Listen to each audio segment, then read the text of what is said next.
Madame, Monsieur, bonsoir et bienvenue dans cette session d'information dominicale.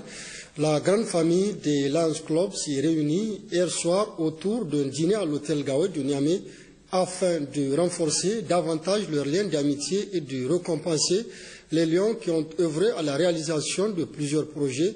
C'était en présence du Premier ministre-chef du gouvernement Brigitte Raffini, Récit Moussa Hamani.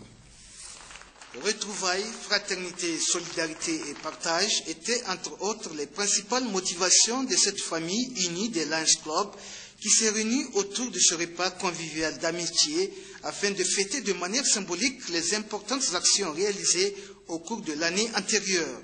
Une rencontre à laquelle a pris part le Premier ministre-chef du gouvernement, Brigitte Raffini, invité d'honneur.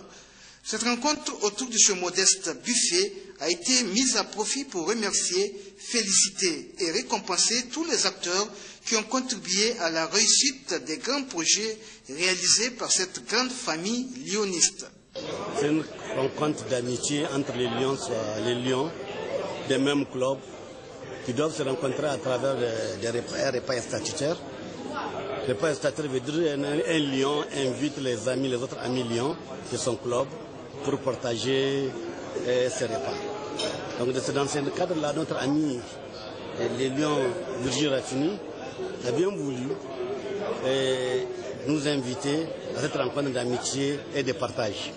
Et nous avons profité dans cette rencontre de récompenser tous les amis Lions qui ont eu à œuvrer l'an passé. Et la chance a fait que le président de la région 12, qui regroupe le Niger et le Mali, c'est un Nigérien, Boubé Abdelkadri, et moi qui l'ai assisté, qui était le président de la zone du Niger, comme Lyon. Donc voilà la raison pour laquelle on a récompensé les Lions.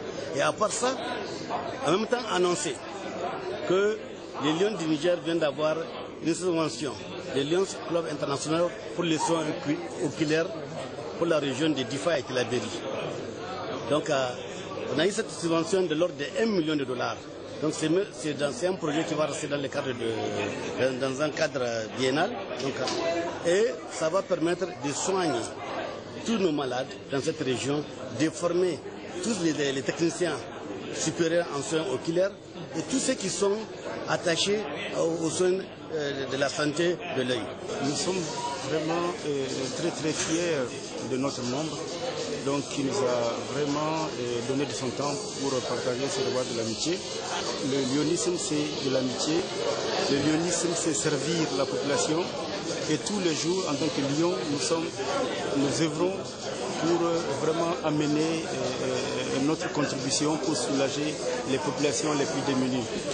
Donc, cette rencontre a été sanctionnée par cette photo de famille, une manière d'immortaliser ces retrouvailles, du donner et du recevoir. Le dernier vol de transport des candidats au Hajj est intervenu ce jour dimanche à l'aéroport Diori Hamani de Niamey aux environs de midi. Parmi les passagers du 8e et dernier vol aller de Air Niamey se trouvait le commissaire à l'organisation du Hajj et de la Omra, Cheikh Bello Garba, Gérard Ablaziz et Akoté Oglassan pour le compte rendu. Cette dernière vague de candidats au Hajj compte 517 personnes. En 15 jours, un peu plus de 11 000 candidats au Hajj ont été transportés en Arabie Saoudite.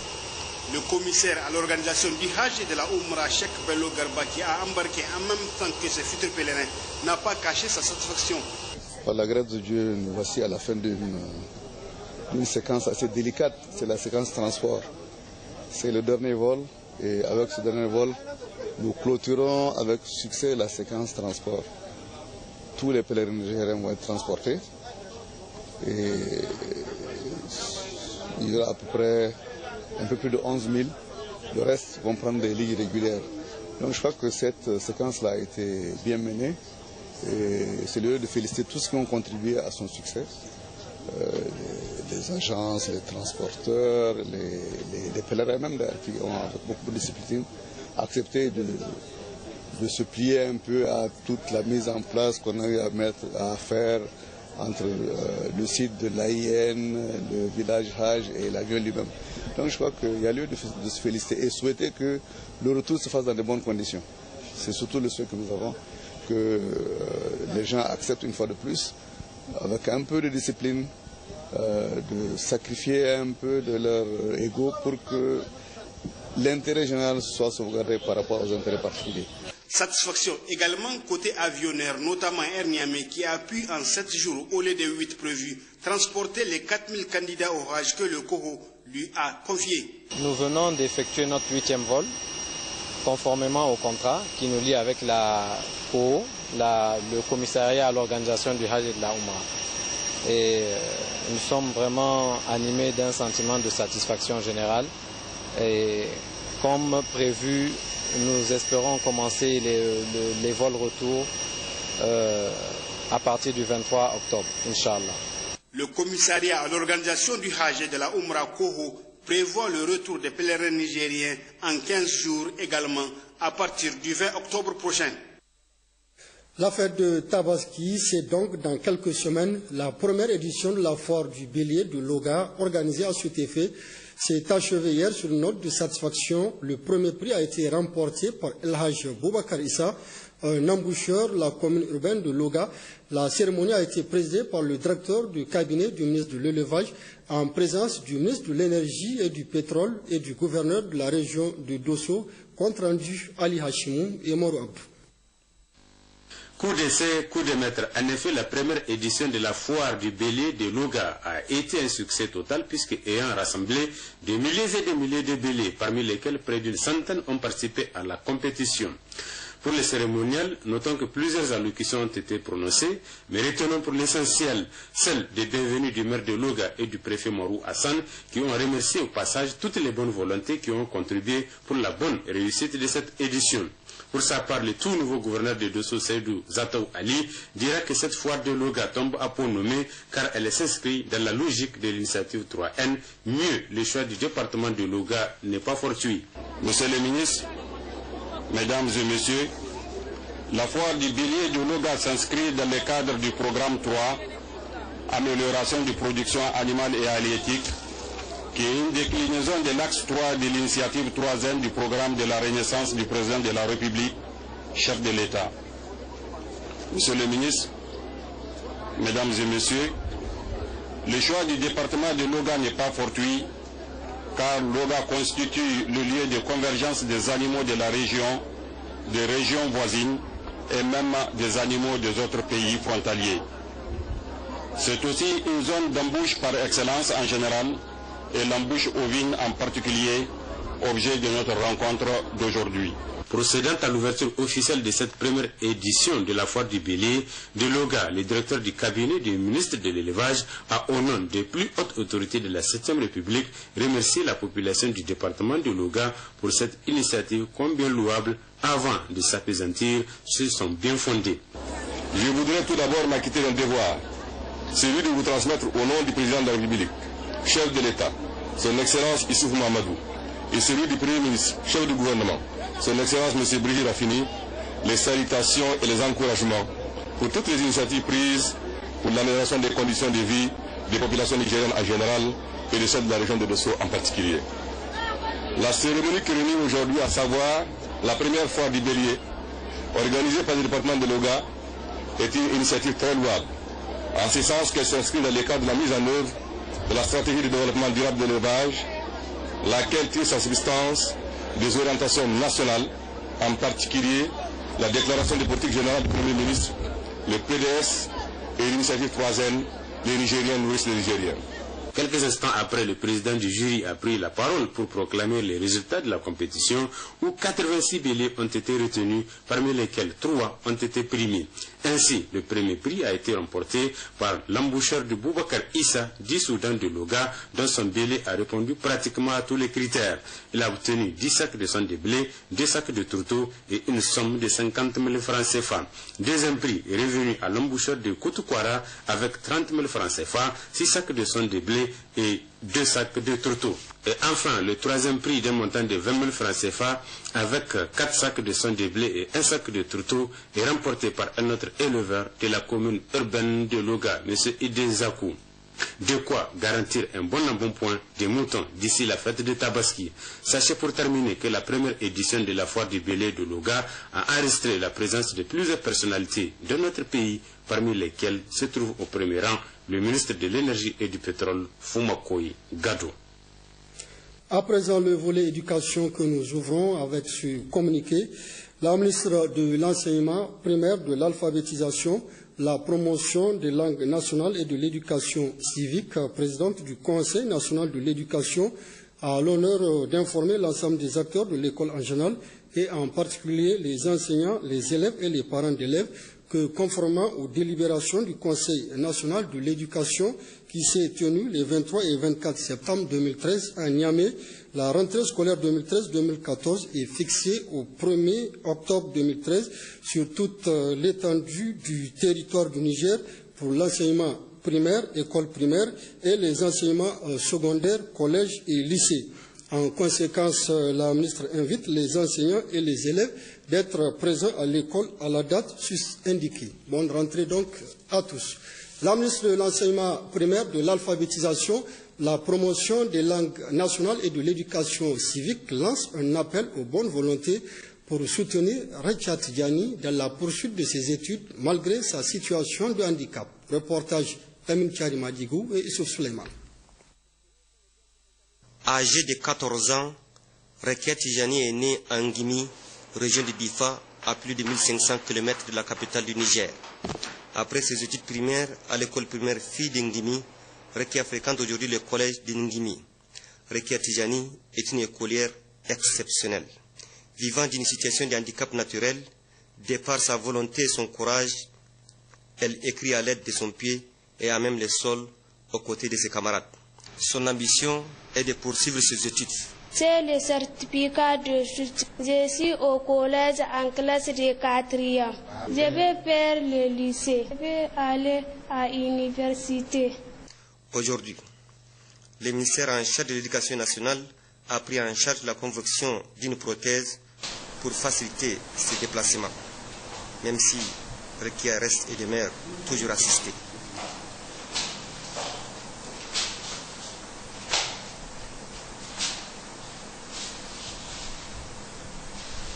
Tout d'abord, je remercie Madame la ministre de l'Éducation nationale pour tout ce qu'elle nous a fait. La ministre des Enseignements primaires, de l'alphabétisation, de la promotion des langues nationales et de l'éducation civique plaide en faveur de cette jeune fille qui démontre une fois de plus que les handicaps n'entravent pas la scolarité des jeunes. Donc, le ministère de l'Enseignement primaire, de l'alphabétisation et de la promotion des langues nationales et de l'éducation civique a opté pour une éducation inclusive, celle qui prend en charge tous les enfants en situation de handicap, les enfants issus des zones nomades, les enfants plus ou moins marginalisés. Et cette option donc rentre dans le cadre de l'universalisation de l'éducation. Dans le cadre du programme sectoriel de l'éducation et de la formation, plusieurs stratégies ont été développées.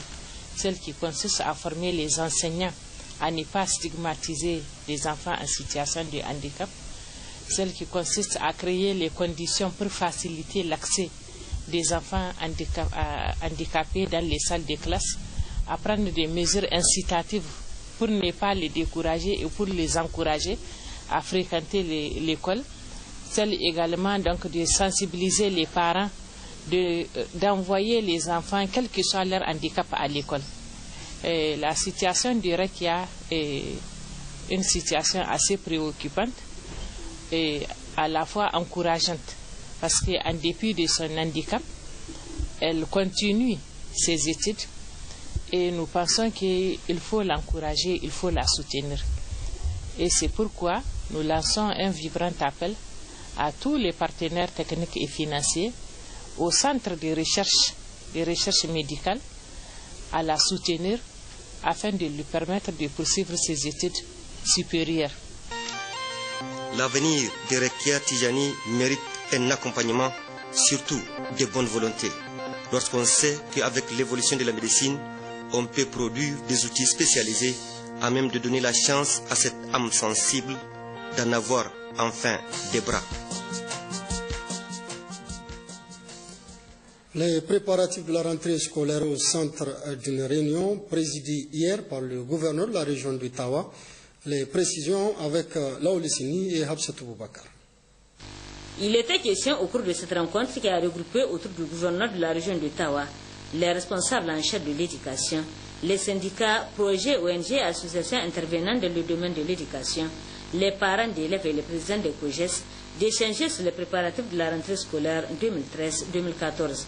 Après les mots introductifs du gouverneur Salif Gourmou pour situer l'objectif visé à travers la tenue de cette rencontre, les chefs de l'éducation au niveau de la région se sont relayés pour faire le point de tout ce qui est disponible au niveau de chaque direction, tant du côté des fournitures scolaires, des ressources humaines et moyens logistiques, et aussi les contraintes qui risqueraient d'entraver la bonne marche de l'école, dont entre autres l'acheminement à temps des enseignants et fournitures dans les différentes inspections, le non-paiement des pécules à temps des enseignants contractuels, le nombre élevé d'enseignantes dans les chefs-lieux de région et au niveau des chefs-lieux de département, 2 à 3 enseignantes pour une seule classe, alors qu'en Brousse, le nombre est insuffisant, pour ne citer que cela.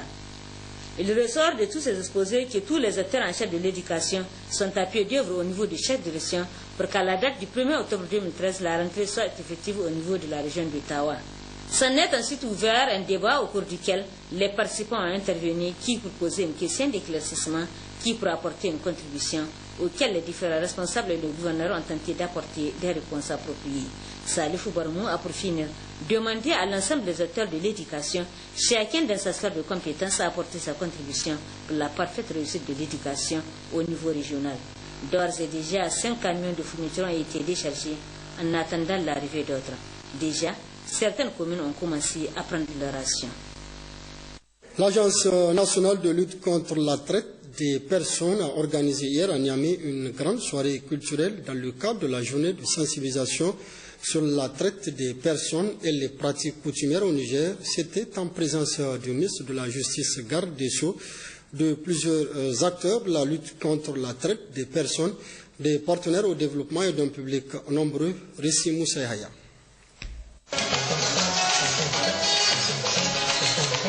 Très grande affluence au Palais des Congrès hier soir à l'occasion de cette soirée culturelle mémorable. Le thème en valait la peine. Il s'agit de sensibiliser la population sur la pénalisation de la traite des personnes et des pratiques coutumières au Niger. Motif de satisfaction pour les organisateurs, l'on notait une présence massive des jeunes parmi le public.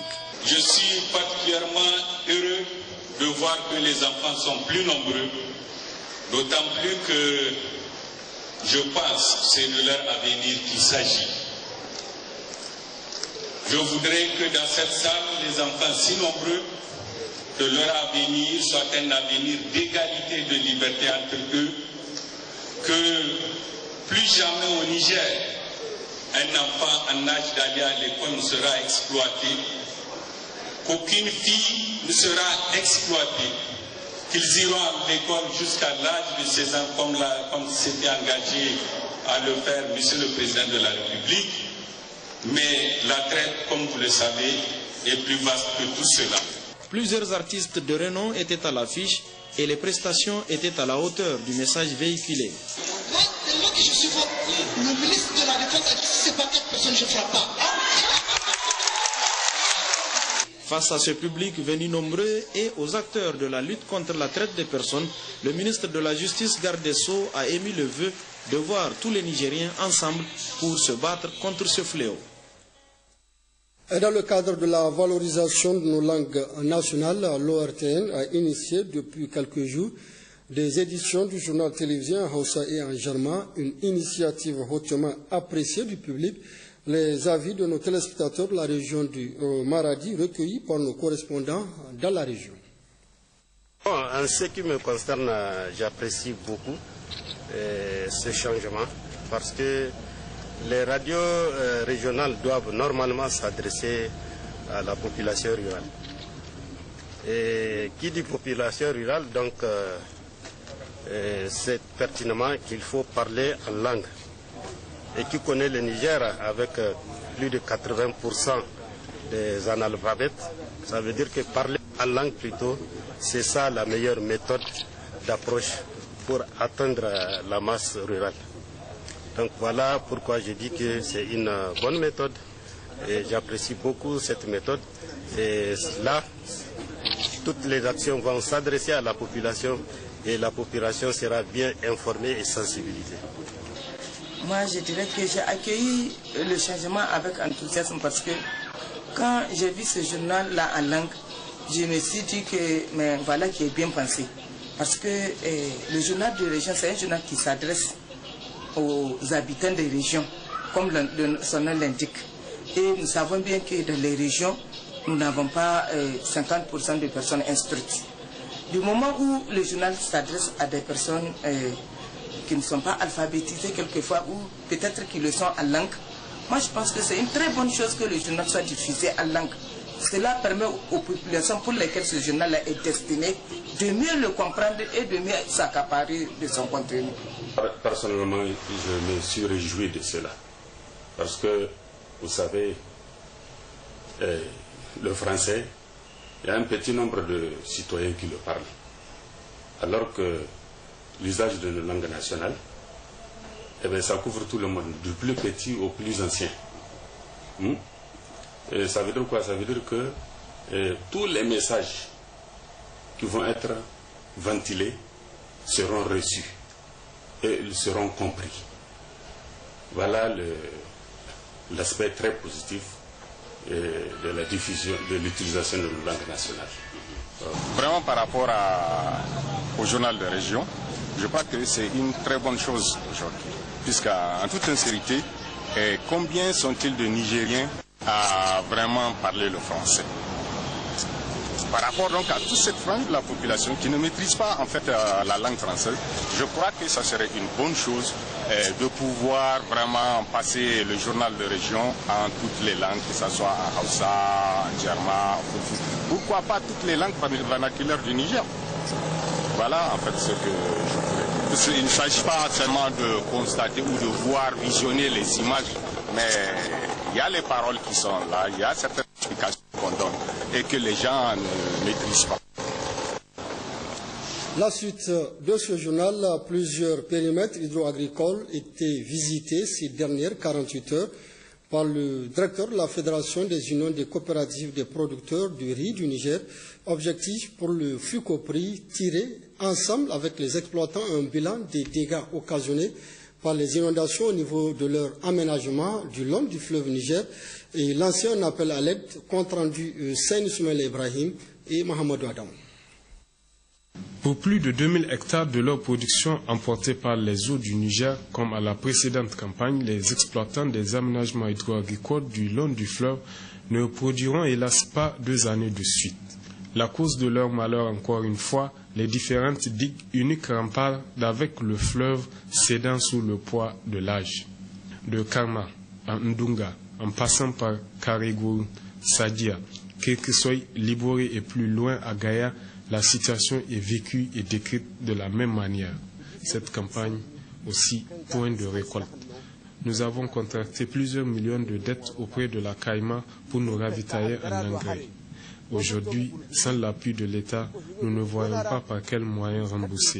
Dans ce périple avec nous, bien entendu, la Fédération des unions des coopératives des producteurs de riz du Niger en maître d'œuvre pour constater et tirer un bilan de cette énième catastrophe exposant plusieurs dizaines de milliers de personnes à l'insécurité alimentaire. Aujourd'hui, c'est 11 coopératives qui sont inondées et donc c'est pratiquement près de 2000 hectares qui sont partis dans l'eau pour plus de 7000 exploitants. Donc, vous voyez la désolation qu'il y a. Vous avez, quand on dit que 7000 personnes, et quand on connaît le contexte nigérien, un chef d'exploitation nourrit en moyenne 8 à 10 personnes. Imaginez le nombre d'individus qui se trouvent aujourd'hui dans une situation de détresse sur le plan alimentaire, dans une situation de désespoir. Et je pense qu'au-delà de l'État, nous lançons un appel à l'endroit de l'ensemble des partenaires qui accompagnent le gouvernement dans sa politique de soutien à la population, dans sa politique de lutte contre l'insécurité alimentaire, pour qu'ils viennent renforcer les actions du gouvernement dans le domaine de la restauration des moyens d'existence des populations sinistrées. Avec ces aménagements submergés par les eaux, c'est l'équivalent d'un tiers de la consommation en riz du Niger qui est ainsi perdu. C'est aussi pratiquement toutes les semences des productions prochaines qui sont parties, compromettant de là la survie de près de 7000 braves valides qui pensent déjà à l'exode à un moment où le Niger a plus besoin d'eux pour nourrir ses fils. Et puis cette annonce en réaction au reportage sur l'écolière Rakia Tidjani que vous avez suivi dans ce journal, l'ONG Tatali Yali de la première dame, Dr Malika Issoufou, s'engage à la prendre en charge. La suite de ce journal, Colina Niger, Assurance et Réassurance a ouvert jeudi dernier au quartier 2e arrondissement sa 3e agence générale dénommée Agence Kourfey. La cérémonie d'ouverture de cette agence générale, qui a pour but essentiel de se rapprocher de sa clientèle, s'est déroulée en présence de l'administrateur et directeur général Mamadou Doula Talata et de plusieurs clients, compte rendu Gérard Ablaziz et Askou Jibril. Colina Niger, la toute nouvelle société d'assurance et de réassurance, est déjà à sa 3e agence générale en quelques semaines d'intervalle seulement. Après l'agence générale Gadfawa, puis celle du Carrefour de Léamak, l'agence générale Mos, c'est au quartier 2e arrondissement d'accueillir cette 3e agence de Colina Niger, dénommée Agence générale Koufei, située sur la double voie non loin des établissements Saleh et Fils. Et c'est une expérimentée du domaine qui a été placée à la tête de la dite agence. Je suis vraiment très contente. Je remercie tout le monde. J'invite la population nigérienne à venir et souscrire auprès de l'agence Colina Kourfey, de venir aussi découvrir les merveilles de Colina Kourfey. L'ouverture de cette 3e agence générale s'inscrit dans le cadre de la politique de proximité de Colina Niger. Je voudrais surtout dire à l'endroit des clients que nous faisons ce que nous disons, c'est ça. Nous avions promis très rapidement que certaines agences soient plus proches de notre clientèle. La grande innovation, c'est que, en tout cas, essentiellement sur Niamey, et presque sur tout le territoire, c'est la première fois qu'une femme va tenir une agence générale. Bon, je pense qu'elle va certainement déjà avoir le soutien de toutes ses sœurs, femmes, en dehors de la clientèle ordinaire. Nous pensons que c'est une bonne opportunité pour elle et que bon, cela permettra aussi de mieux faire connaître Colina Niger qui est en train de s'implanter. Donc les prochaines semaines, ce sera à Niamey comme à l'intérieur du pays aussi. Colina Niger a débuté ses activités le 1er mars 2013. Elle écoute, innove et assure dans les domaines de l'automobile, vol et incendie, maladie, transport et aviation, multirisque habitation, tout risque chantier et risques divers. Le gouverneur de la région de Tillabéri a présidé hier au 1er bataillon d'artillerie de Djadia la cérémonie de sortie des stagiaires en certificat d'aptitude technique en armes lourdes en fin de formation. Reportage Abdoulaye Soumana et Jibonou. Après 6 mois de dur labeur, cette promotion de 68 militaires, dont 3 gardes nationaux et 3 gendarmes, s'est distinguée par son ardeur au travail et sa discipline. En présidant la cérémonie de sortie de ces stagiaires en fin de stage d'obtention du certificat d'aptitude technique en armes lourdes, le gouverneur de la région de Tillabéri a transmis les salutations fraternelles et les encouragements du président de la République, chef de l'État, chef suprême des armées, à ces hommes en uniforme. Permettez-moi tout d'abord de m'acquitter d'un devoir, celui de vous transmettre les salutations du chef de l'État, chef des armées, président de la République. Salutations et félicitations pour l'honneur que vous faites au Niger chaque fois que vous êtes appelés à servir dans les théâtres d'opération. L'exemple le plus frais, c'est votre participation aux côtés des autres armées africaines à la libération du Mali. Vous y êtes encore sous la bannière des Nations Unies pour pacifier ce pays ami et frère. Vous l'avez toujours fait avec brio, c'est pourquoi Son Excellence le Président de la République nous a demandé de vous soutenir et de vous encourager engagés dans cette mobilisation. Félicitations et applaudissements également pour le courage et la manière républicaine avec laquelle vous vous acquittez de cette mission de patrouille que vous effectuez depuis 2 années et demie sur l'ensemble du territoire national, ce qui a permis de sécuriser nos populations, leurs biens, de sécuriser tous les amis du Niger qui sont là chez nous pour nous accompagner dans nos efforts de développement. Intervenant pour sa part, le commandant du 1er bataillon d'artillerie de Djedja a exprimé ses sincères remerciements au commandement des FAN, particulièrement le COFAN et le COFAT, pour leur soutien indéfectible dans le déroulement et la réussite de ce stage, et aux autorités régionales pour leur soutien dans le cadre de l'accomplissement de leur noble et exaltante mission, celle de la sécurité. Le lieutenant-colonel Naré Medouka devait ensuite prodiguer des conseils à ses récipiendaires. Nous espérons que ces 6 mois vous auront fait progresser aussi bien sur le plan militaire que moral. Soyez prêts à relever les défis qui vous attendent.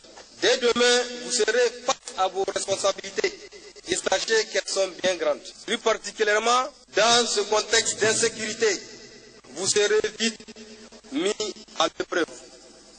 Dans ce cas, appliquez simplement les connaissances que vous avez apprises. Faites honneur à vos cadres qui vous ont donné un enseignement de qualité pour être les meilleurs au combat. N'oubliez jamais la devise du centre.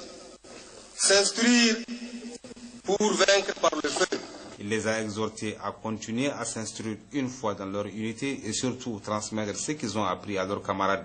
Des prix ont été décernés aux 5 premiers de la promotion.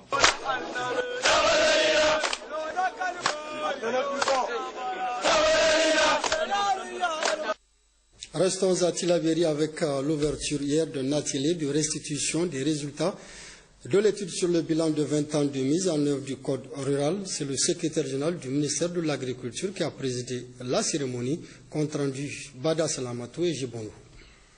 Cet atelier qui a regroupé les autorités administratives et coutumières de la région de Tillabéri, président du conseil régional, partenaires techniques et financiers, organisations paysannes, vise à renforcer les capacités et les performances des différents acteurs en vue d'améliorer et de pérenniser leurs activités. Il ne s'agit pas de voir nos forces et de faiblesses, mais quel correctif faut-il apporter? Parce que nous, notre ambition, c'est de contribuer à la sécurité alimentaire, tel que prôné par l'initiative 3N. Donc pour cela, pour que le Code rural fasse son petit bonhomme de chemin, donc nous avons besoin vraiment d'apporter quelques correctifs et c'est le but de l'atelier. Ouvrant les travaux de cette rencontre, le secrétaire général du ministère de l'Agriculture a rappelé le processus ayant permis à la mise en œuvre du Code rural. Depuis les années 80, la sécurisation des droits d'accès à la terre et les droits de gestion durable des ressources naturelles rurales ont été considérés comme une condition préalable à la sécurité alimentaire, au développement socio-économique et à la durabilité environnementale. C'est en réponse à ces défis que le gouvernement du Niger a lancé un processus de consultation et d'échanges participatifs sur les questions foncières au Niger. Cette consultation a abouti à l'identification des problèmes fonciers prioritaires qui doivent être abordés pour contribuer à la réalisation des objectifs de sécurité alimentaire, de développement économique, de paix et de durabilité environnementale.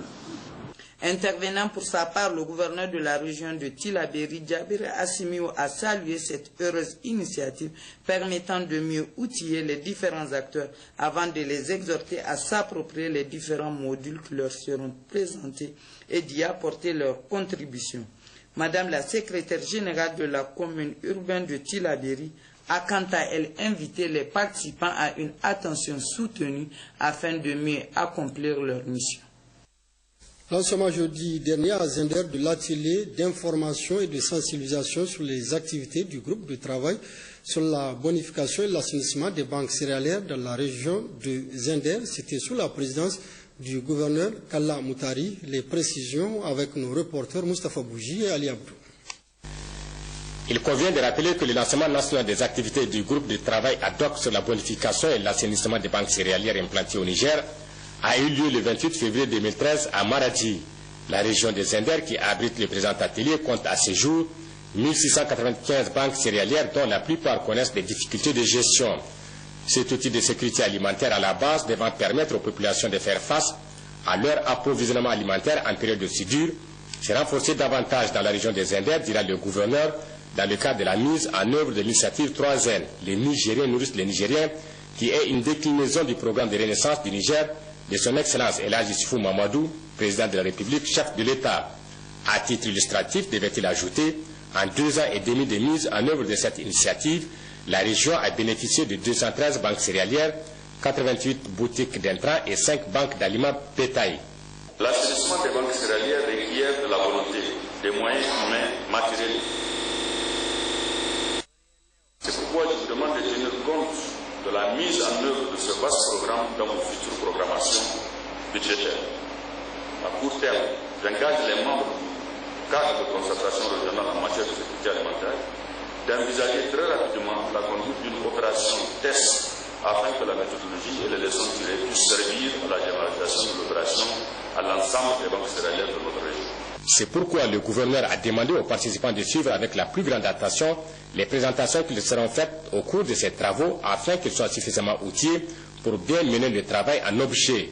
Mais auparavant, le chef de la mission de formation des formateurs a, dans une intervention introductive, fait la genèse des banques céréalières depuis l'idée de leur création à ce jour, leur situation actuelle et les péripéties qu'elles ont traversées avant d'inviter les participants à prêter une attention soutenue à tous les exposés qui leur seront présentés et participer positivement au débat afin de tirer les meilleures leçons.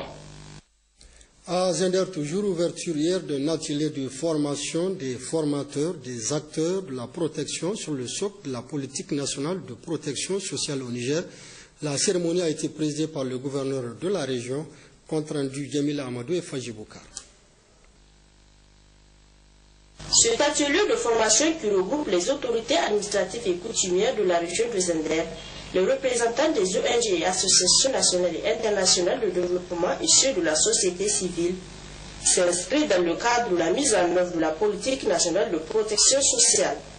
Dans son mot de bienvenue, le coordinateur de protection a, dans une intervention, présenté le projet et sa mission avant d'inviter les participants à mieux suivre les modules pour mieux investir à la sortie de l'atelier. À l'ouverture des travaux, le gouverneur de la région de Zender a tenu à féliciter le Protesco pour son initiative avant de rappeler quelques principes fondamentaux liés à la protection sociale. Ils sont entre autres la protection sociale, un droit qui s'inscrit dans la Déclaration universelle des droits de l'homme et la Convention relative aux droits de l'enfant. La protection sociale considérée comme un outil essentiel pour faire reculer la pauvreté dans les pays à faible revenu comme le Niger, et la protection sociale qui couvre plusieurs dimensions complémentaires, la défense des droits, le développement humain, la croissance économique, la démocratie et la sécurité. Il a aussi expliqué que l'État du Niger s'est engagé à faire du bien-être socio-économique une priorité et c'est pourquoi la protection sociale des groupes vulnérables est inscrite dans le plan d'action du développement social. Dans la région de Zender, cette assistance se traduit par un soutien à des milliers de ménages à travers la vente des vivres à prix modéré, la distribution gratuite des vivres, le transfert d'argent entre autres. En souhaitant plein succès aux travaux, le premier responsable de la région de Zender a exhorté les acteurs concernés à mieux s'impliquer pour explorer, prospecter tous les créneaux porteurs sur lesquels la région se basera pour la mise en œuvre efficiente de la politique nationale de la protection sociale. À Zender, enfin, cérémonie de remise jeudi dernier par la SORAS d'un don composé de couvertures et moustiquaires aux populations de Yagaji, victimes d'inondations. C'est dans la commune de Gangara, département de Tanout. Reportage Mariama Kaita et Faji Boukar. Ce geste de la société de raffinage de Zender SORAS à la population de Yagaji commune de Gangara, c'est dans le département de Tanout, est une réponse à la requête faite par la population de cette entité suite aux fortes pluies de la nuit du 26 au 27 août dernier. C'est un rappel ayant conduit à des inondations. Il s'agit d'un don de 1000 moustiquaires et 1000 couvertures qui seront distribuées aux victimes de ces inondations. Une œuvre humanitaire appréciée par le maire de Gangara, Mohamed Infanta, pour la promptitude à la réponse de la requête et une action à féliciter car la première du genre depuis l'installation de la SORAS et qui n'est pas de moindre face au pic du paludisme. Ce n'est que le début et la SORAS n'entend pas s'arrêter à ce geste de bienfaisance au regard de ses responsabilités sociales et sociétales, a ajouté Magaji Dada, directeur du département des relations publiques de la SORAS. En remettant le kit aux bénéficiaires, Hamid Moumouni, directeur de division administrative de la SORAS, après une brève présentation de sa société à la population de Yagaji, a exhorté les autorités coutumières et communales à donner les kits aux vraies victimes. La population, par la voix d'un de ses ressortissants, El Hadj Moussa Ilalla, se réjouit de cette œuvre. Précisons qu'ils sont au total 1001 personnes à bénéficier de ce don de la SORAS. Le gouverneur de la région de Tawa a présidé hier une réunion de sélection des membres du Parlement junior au titre de la région. C'était en présence d'une mission de supervision de l'Assemblée nationale, compte rendu Mohamed El Mokhtar et Laouli Sine. Les membres du Parlement des jeunes du Niger seront renouvelés par l'Assemblée nationale à partir de décembre 2013. Tout comme l'Assemblée nationale, le Parlement des jeunes du Niger compte 113 membres. La région de Tawa sera représentée par 19 membres répartis entre les différents départements. En procédant à l'ouverture de la session du travail, le gouverneur de la région, Barmo Salifou, a appelé les membres de la commission de sélection à faire un bon travail dans le respect de toutes les règles édictées par l'Assemblée nationale pour sélectionner les représentants de notre région au Parlement des jeunes du Niger, où les jeunes apprennent le jeu démocratique avec tout ce que cela implique comme débat d'idées dans la courtoisie et le respect de l'autre. Après le gouverneur, c'est l'honorable député Idrissa Medaji qui a pris la parole pour décliner l'ensemble des critères de sélection. Nous pouvons retenir, entre autres, qu'il faut être de nationalité nigérienne, âgé de 15 à 17 ans, inscrit régulièrement dans un établissement scolaire, être premier ou première de sa classe pour prétendre devenir membre du Parlement junior. Avoir l'expression facile constitue un atout. Il faut ajouter que les personnes handicapées remplissant les critères arrêtés sont admissibles. Au terme des travaux, un procès verbal sera établi où seront consignés les résultats des travaux. Dans le même ordre d'idées, notons l'ouverture, toujours à Tawa, par le secrétaire général de la région, Yahya Tankari, d'une session de formation des jeunes leaders en politique. Cette formation, organisée par PIPA, Programme for Young Politicians in Africa, vise, selon Yahya Tankari, le renforcement des capacités des jeunes leaders en politique de l'Afrique afin de les préparer à assumer un rôle de leader dans leur formation politique en vue de la promotion de la démocratie et de la bonne gouvernance dans nos pays. Pour le secrétaire général de la région, cette activité cadre parfaitement avec les préoccupations des plus hautes autorités de notre pays, au premier rang, son Excellence le Président de la République, Issoufou Mahamadou, et le Premier ministre, Birji Rafini. Revenons à Niamey pour parler de la clôture hier après-midi des travaux du deuxième congrès statutaire de l'Union générale des travailleurs du Niger, UGTN. Il était question au cours de ce deuxième congrès de faire le point des activités réalisées par le Bureau exécutif national et de débattre du thème « Les élections professionnelles au Niger, enjeux et perspectives ». Reportage Sakinat Abdou et à côté Oglassan. Durant 2 jours, les participants au deuxième congrès statutaire de l'Union générale des travailleurs du Niger ont évalué les actions antérieures de cette centrale syndicale et établi des nouvelles orientations afin de mieux assurer un bon fonctionnement de l'UGTN. Une occasion qui a permis de tisser davantage une relation de partenariat avec le patronat et surtout avec le gouvernement.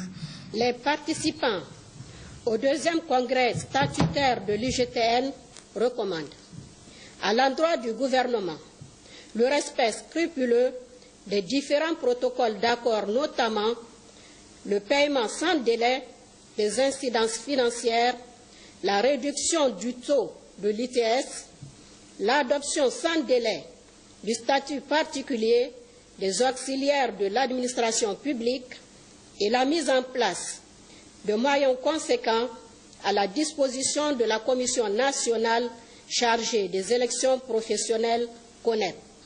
Tout en reconnaissant que des actions importantes ont été réalisées ces dernières années pour la revalorisation des produits de notre sous-sol, il n'en demeure pas moins nécessaire de demander aux autorités actuelles de prendre toutes les dispositions adéquates pour le renchérissement du prix de cession de notre uranium au cours des prochaines négociations avec le partenaire historique français, j'ai nommé Areva.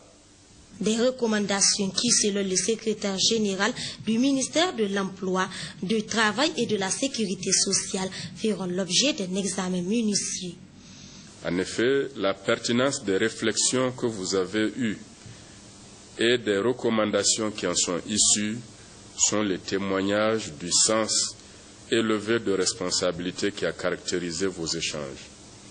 Je puis vous réaffirmer l'attachement du gouvernement au renforcement du dialogue social dans notre pays et vous assurer que les recommandations de votre rencontre seront considérées avec la plus grande attention. Le gouvernement de la 7e République accorde un intérêt particulier à l'organisation des élections professionnelles. C'est pourquoi le secrétaire général du ministère de l'Emploi, au nom du ministre en charge de l'Emploi, du Travail et de la Sécurité sociale, a tenu à féliciter les congressistes avant d'exhorter le nouveau bureau à travailler dans la paix et la cohésion. Et du sport pour finir, troisième étape de la Coupe Bala Harouna de lutte traditionnelle le week-end dernier à l'arène Nerwa Sanou de Tillabéri. Sur les 8 lutteurs représentant les différentes régions, 4 sont admis en demi-finale après la première journée. Voici le journal de la lutte dans une présentation de Issouf Kodo. Très bonne réception, excellente soirée et bon début de semaine à tous. Mesdames, Messieurs, bonsoir. Après Niamey, c'était au tour de Tawa de prendre le relais. Et après la capitale de l'Ader, c'est au tour d'une autre capitale régionale de saisir à présent le témoin.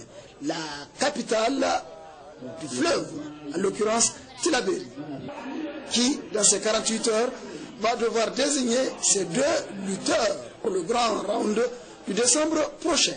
La règle du jeu semble être maîtrisée par les uns et les autres, pour la bonne et simple raison que la Coupe Bala Harouna commence à être une tradition.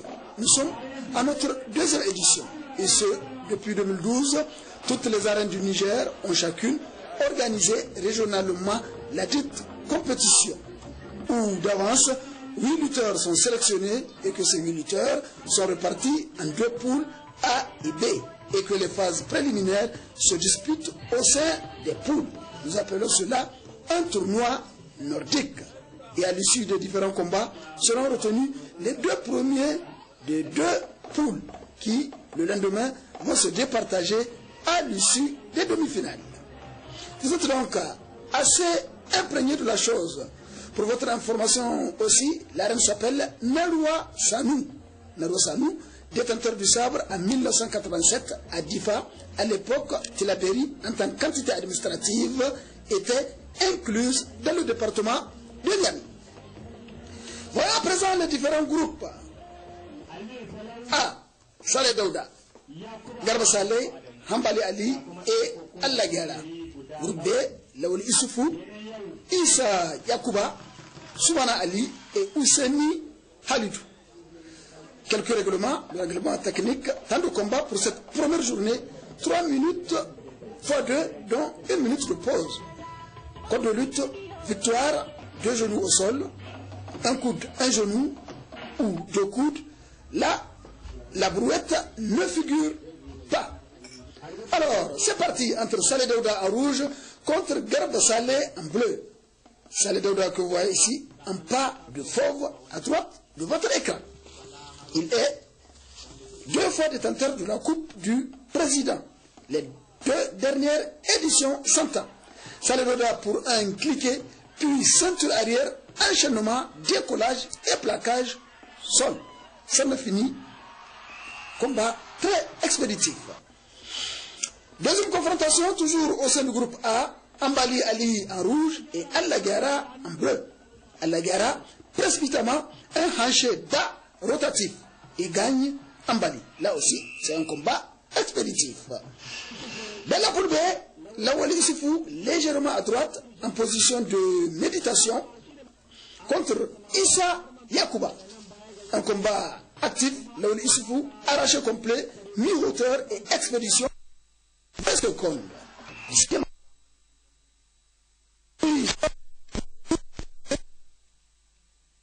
vous profite d'un intéressant ramassement de jambes, mais n'arrive pas à exploiter cette aubaine. C'est tout ce qu'il faut retenir de ces 3 premières minutes réglementaires. Pause. Reprise. Rien à dire si ce n'est cet avertissement infligé à Soumana Ali. Sanction lourde de conséquences, car elle permettra à son adversaire, Hussein Alidou, d'être le vainqueur de cette confrontation sans envergure. Retour de Saleh Daouda, le métronome de la région de Tillabéri, à rouge, contre Ambali Ali. Saleh Daouda en position ractus, c'est-à-dire debout. Par la suite, regardez, ramassement de jambes et enchaînement, percussion, tête comme un bélier, et c'est tout.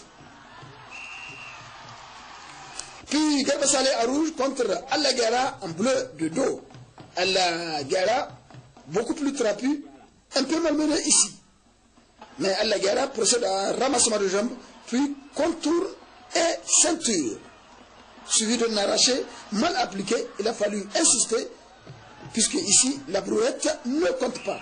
Il est obligé de forcer par un tassement. La suite, Lawali Issoufou rouge contre Soumana Ali, naturellement en bleu. Entrelacement des 4 membres supérieurs ras-sol. Et Lawali Issoufou s'incruste et prend Soumana Ali, hauteur et plaquage. Ça n'est fini. La suite, Issa Yakuba et Hussein Alidou en bleu. Et Husseini va avec l'effet surprise en 15 secondes, décollage et expédition sol. 9e combat, Al-Lagara en rouge contre Saleh Daouda en bleu. Combat sur papier assez intéressant, tous invaincus jusqu'ici, 2 victoires chacun. D'où, sans nul doute, cette méfiance mutuelle. Mais Saleh Daouda procède avec son module favori, la torsion dorsale, une clé implacable où l'adversaire est pris dans un auto. L'étreinte est forte, trop forte même. L'adversaire est un peu anesthésié. Saleh Daouda, vainqueur. On appelle cette technique le cliquet ou bancaré. On poursuit Ambali Ali à rouge contre Garba Saleh en bleu et de dos. 10e combat où le contrôle haut corps est privilégié avec cependant un manque de synchronisme. Toujours manque de coordination dans les enchaînements, puis entrelacement avec changement de sort. Garba Saleh est vainqueur par surprise. Et les prix qu'il faudra prendre. 11e combat, expéditif, mais non, entre Lawali Issoufou et Hussein Alidou, très spectaculaire d'ailleurs, ça ne passe pas. Un véritable mano à mano jusqu'à la pause. Le revient pour les 3 ultimes minutes avec le même attrait. Bien longtemps, Hussein Alidou eut l'opportunité pour avoir le dossier. 12e et dernière confrontation de la journée, Issa Yakuba en rouge et Soumana Ali en bleu. Le combat des mal classés, d'où ce manque d'ardeur dans un premier temps. Puis animation avec Issa Yakuba vainqueur. Voilà donc sur les 12 combats en récapitulatif. Groupe A, premier Saleh Daouda, suivi de Al-Lagara. Dans l'autre groupe, c'est-à-dire le D, premier Hussein Alidou et deuxième Lawali Issoufou. Demain, il y aura la confrontation Saleh Daouda contre Lawali Issoufou, puis Al-Lagara contre Husseini Alidou. Les 2 vainqueurs, l'un affrontera Alio et l'autre affrontera Yakuba Adam. Voilà, c'est tout pour cette première journée. À demain, rendez-vous à l'arène de Tillabéri, arène Narwa San.